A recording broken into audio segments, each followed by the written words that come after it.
बिस्मिल्लाहिर्रहमानिर्रहीम। आज youth wing का असी तंजीम साजी का आगाज़ किया है और अल्लाह के फजल से रैवेंट से शुरू किया है। मीना परवेज़ भट्ट हमारे लाहौर की यूथ की सदर है, वो भी और मलिक अफजल खट्टर साहब ने ये जो आगाज़ करवाया है, ये यूथ की तंजीम बहुत पहले हमारी थी, लेकिन आज से जो मैं कहता हूँ आगाज़ किया है। और मैं यहाँ जब पहुँचा हूँ, एक मेले का समा था, नज़र आया है कि ये रैवेंट के लोग, रैवेंट के नौजवान, रैवेंट की यूथ मियां नवाज शरीफ साहब से प्यार करती है। और ये जो आगाज़ बहुत अच्छा रहा। और ये जो तंजीम का, मैं भी एक मामूली सा पाकिस्तान मुस्लिम लीग नून का वर्कर था, अल्लाह के फजल से आज मैं MPA हूँ। तो ये हमारे जो यूथ के वर्कर हैं, इनको इज़्ज़त भी मिलेगी।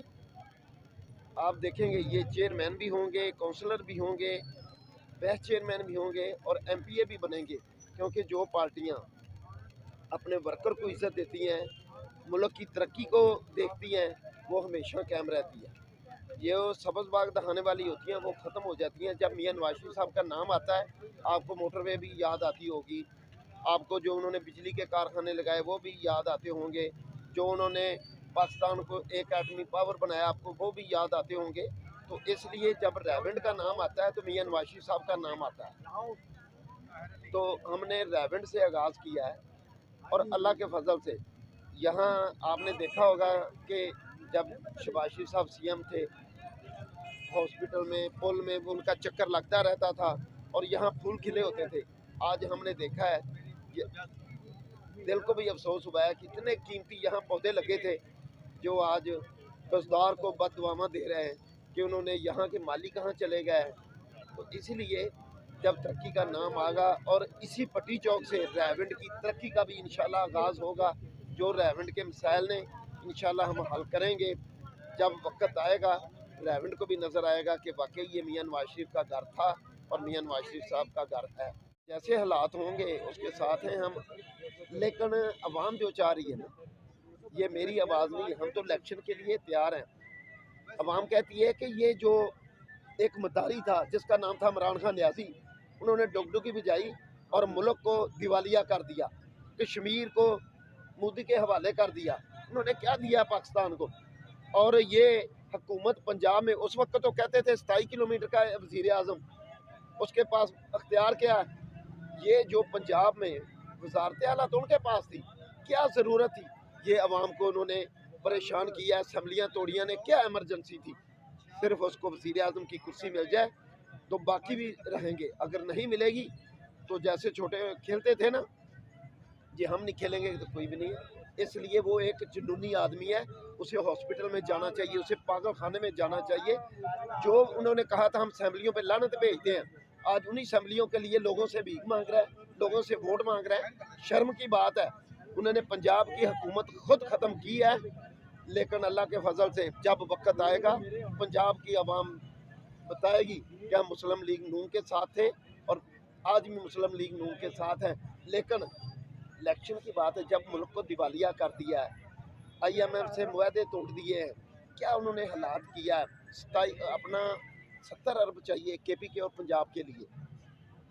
अगर 4 माह बाद इलेक्शन होंगे तो ये 70 अरब रुपए की बचत है। उसके अलावा ये 70 अरब इमरान खान के न्याजी के बाप का नहीं है, वो तो खुद ज़कात के पैसों पे पला है। और हमेशा उन्होंने लंगर खाने खोले, मियां नवाज शरीफ साहब ने कारखाने खोले हैं, मुल्क में कारखाने लगाए हैं। इसलिए हम इलेक्शन से नहीं भागते, हम मुल्क की बचत चाहते हैं। आज 70 अरब की बचत चाहते हैं। अगर 4 माह में होंगे, ये बजट पेश होगा, उसके बाद इलेक्शन होंगे, मुल्क की भी बचत होगी। और एक बात अहम है, अगर इमरान खान न्याजी को, मदारी को वो वोट ना मिले, पंजाब में पूरी अक्सरियत ना मिली, KPK में ना मिली, तो उन्होंने पहले कहना इतने हल्के खोलो, ये मसला है, इन्होंने वफाक में इनकी हुकूमत थी, मैं नहीं मानता। तो फिर ये सूरत हाल है ना, जो हालत जंग की तरफ ही होगी। ये चाहता है मुल्क में हफरा तफरी रखे, मुल्क में अमन ना हो, क्योंकि जो यहूदी लाबी का झंडा है वो इमरान खान न्याजी का झंडा है। तो इसलिए इलेक्शन एक साथ होंगे और इंशाल्लाह आप देखोगे कि इलेक्शन में मियां नवाज शरीफ साहब की फतह होगी। अब अवाम इसके सब्ज़ बागों में आने वाली नहीं। बिस्मिल्लाहिर्रहमानिर्रहीम।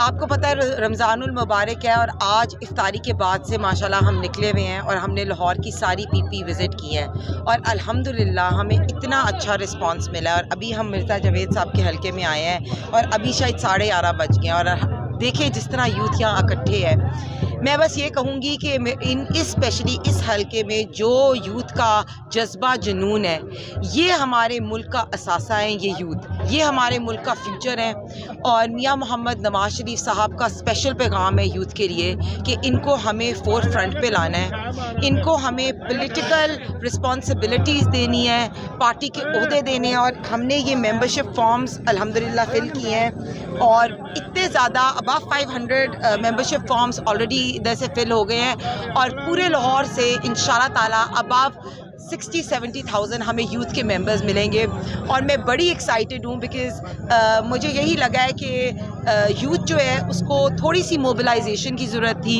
यूथ को थोड़ी सी डायरेक्शन की ज़रूरत थी। ऐसी पार्टीज़ बिलोंग करती हैं जो यूथ को गुमराह कर रही थी, लेकिन मुस्लिम लीग नून स्पेशली मरियम बीबी जब चीफ़ ऑर्गेनाइज़र बनी तो उन्होंने बनते साथ ये कहा कि मेरा असासा यूथ है, यूथ को इन्वॉल्व करो पार्टी की